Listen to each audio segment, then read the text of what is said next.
Mheshimiwa Rais, mimi ndio Sifuna. Ukiangalia tuweke pesa ya serikali na tupange vile ajira itapatikana, ndio vijana wa taifa letu la Kenya wasiishi kama maskota, wasiishi kama wakimbizi katika taifa lao. Sasa nikisikia mkilalamika, nyinyi ni washenzi sana.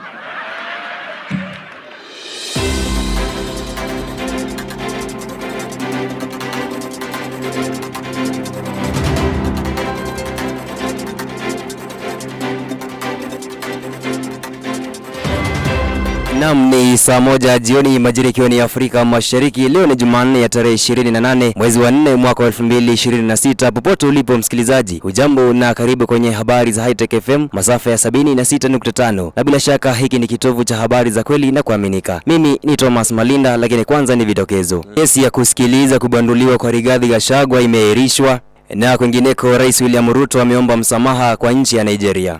Hujambo na karibu. Kesi ya kusikilizwa kwa kubanduliwa ofisini kwa aliyekuwa naibu wa rais Rigathi Gachagua imeahirishwa hadi mwezi Mei tarehe 7 mwaka huu.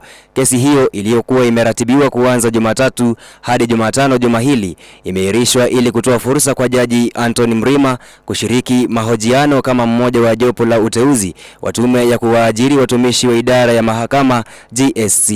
Na kwingineko mpenzi msikilizaji, ni kwamba Rais William Ruto ameomba msamaha kwa nchi ya Nigeria, na mwandishi wetu wa habari Eunice Mutua anatupakulia uketo wa taarifa hiyo. Rais William Ruto amechukua hatua ya kujaribu kupunguza mvutano na wa Nigeria baada ya matamshi yake hivi karibuni kuhusu lafudhi yao ya Kiingereza kuzua upinzani mkubwa. Akizungumza wakati wa mkutano wa maonyesho ya uwekezaji katika madini mjini Nairobi, kiongozi huyo wa nchi amewataja wa Nigeria kama wazazi wakwe zake, akirejelea ndoa ya binti yake na raia wa taifa hilo la Afrika Magharibi.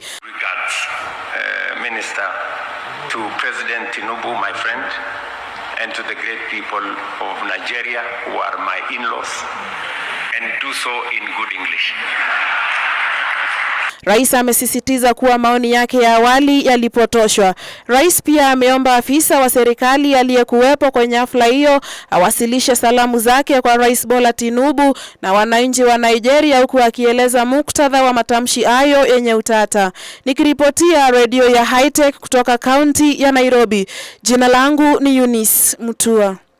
Na tukisonga mbele, kundi la Linda Mwananchi linaloongozwa na Edwin Sifuna na Babu Owino limepokelewa kwa kishindo katika kaunti ya Kisumu. Joshua Kingo analikunjua jamvi la taarifa hiyo. Taharuki imetanda jijini Kisumu katika eneo bunge la Kowar baina ya wafuasi wa mrengo wa Linda Mwananchi na Linda Ground baada ya viongozi wa Linda Mwananchi wakiongozwa na gavana wa Siaya James Orengo, katibu mkuu wa ODM Edwin Sifuna, mbunge wa Embakasi Mashariki Babu Owino kuzuru katika eneo hilo na kudai kuwa ndio wana maono ya marehemu kigogo wa siasa za Luo Nyanza Raila Amolo Odinga. Aidha, walisisitiza kuwa kundi la mrengo wa Linda Mwananchi litakuwa na mwaniaji mwaka wa 2027, huku gavana wa Siaya James Orengo akimshutumu Rais William Ruto akidai kuwa amekuwa akihusisha mauaji ya waandamanaji. Ndege bila kujua jamaa wananichorea. Sisi tunaenda kuleta baba, jamaa wamekaa hapa wanaweka hila kuingiza Mheshimiwa Oburu kwa ofisi ya party leader. Mimi nikirudi na baba nakuta tayari wamefanya hiyo mabadiliko. Chama cha ODM kiko na katiba inasema tuitishe uchaguzi, Mheshimiwa James Orengo ajitangaze aseme anasimama kiti ya party. Nikiripotia redio ya Hightech kutoka kaunti ya Kisumu, jina langu ni Joshua Kingo. Na msikilizaji, kumbuka habari hizi zinaletwa kwa hisani ya chuo cha kadri cha Hightech kilicho mjini Kitengela, kaunti ya Kajiado, na ikumbuke kuwa usajili wao unaendelea. Kwingineko, gavana wa kaunti ya Siaya James Orengo ameikosoa vikali mipango inayoendelea ya kuhifadhi ngome za kisiasa katika chama cha ODM. Eunice Mureithi anaeleza zaidi. Gavana wa Siaya James Orengo ameikosoa vikali mipango inayoendelea kuhifadhi ngome za kisiasa ndani ya ODM, akisema kuwa ishara tosha kuwa chama hicho kimepoteza nguvu zake za awali. Akizungumza katika mahojiano, Orengo alisema hapo awali ODM ilikuwa imara, vyama vingine ndivyo vilikuwa vikilalamikia mfumo huo hata kuomba nafasi ya kushindana kwa haki. Hata hivyo, alieleza kuwa hali hiyo imebadilika kabisa kwa sasa. Nikiripotia redio ya Hightech kutoka kaunti ya Siaya, jina langu ni Eunice Moreithi. Tukiachana na taarifa hiyo, kwingineko ni kwamba DCI imemzuilia mshukiwa wa uchochezi wa kikabila kwa siku 10. Samuel Mulinge analikunjua jamvi la taarifa hiyo. Idara ya upelelezi wa makosa ya jinai DCI imepata angizo la mahakama kumzuilia mshukiwa wa uchochezi wa kabila kwa siku 10 ili kutoa fursa uchunguzi kufanywa kuhusiana na madai hayo. Mahakama ya hakimu mkuu wa Kahawa iliangiza Bare Sahara Ahmed anayetumiwa kutoa matamshi ya chuki na uchochezi wa kikabila azuiliwe katika kituo cha polisi cha Kilimani. Aidha, mahakama hiyo iliangiza kufanywa kwa uchunguzi wa kisayansi kwa vifaa vyake vya kidijitali, ikiwa ni pamoja na data ya mawasiliano ya simu na ile ya kifedha kupiga jeki uchunguzi huo. Kupitia ukurasa wa X, DCI ilisema hatua hiyo inaonyesha lengo la serikali la kudumisha uzingatiaji wa sheria na kushughulikia makosa yanayotishia umoja wa kitaifa na utangamano wa amani. Nikiripotia redio ya Hightech kutoka kaunti ya Nairobi, jina langu ni Samuel Mulinge. Tukisonga mbele, idara ya hali ya hewa imetangaza sehemu 6 zinazotarajiwa kushuhudia mvua kubwa na hali ya joto kwa siku 7 zijazo, na Itumbi Faith anaeleza zaidi. Idara ya hali ya hewa ya Kenya imeonya kuhusu mvua kubwa katika maeneo 6 yakiwemo Nairobi na Pwani kuanzia Aprili 28 hadi Mei tarehe 4. Idara hiyo imetabiri mafuriko na hatari zinazoweza kujitokeza na kushauri tahadhari zinazohitajika wakati wa dhoruba na mvua. Mamlaka hiyo ya hali ya hewa imetabiri hali joto kati ya nyuzi Celsius 7 hadi nyuzi Celsius 38 katika miji mkuu wakati wa kipindi cha siku 7 cha mvua.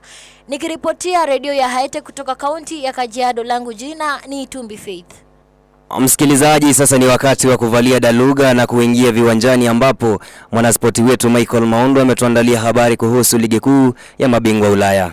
Leo ni siku muhimu sana kwa soka la Ulaya. Mashabiki wanatarajia burudani kubwa kati ya timu ya PSG na Bayern Munich katika hatua ya nusu finali. S'il y a des équipes qui attaquent très bien, il faut savoir comment défendre. Et ce sera la clé. Ce sera la clé, attaquer, profiter d'attaquer de la meilleure manière et savoir défendre ce type d'équipe. Kwenye uwanja wa Parc des Princes uliopo Paris, Ufaransa. Kwingineko, timu ya Arsenal itacheza na timu ya Atletico Madrid. Ushindani mkali kati ya timu mbili zinazotafuta tiketi ya finali. Nikiripotia redio ya Hightech kutoka jiji la Paris, jina langu ni Michael Maundu. Na kufikia hapo ndipo mwisho habari za Hightech FM, sesheni nambari 1 hapa nchini na inayovuma kwa kishindo.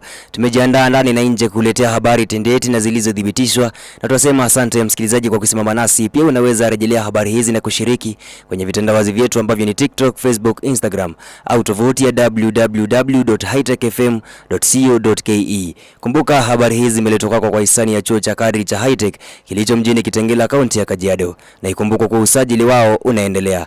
Mimi ni Thomas Malinda na kutakia usikilizaji bora.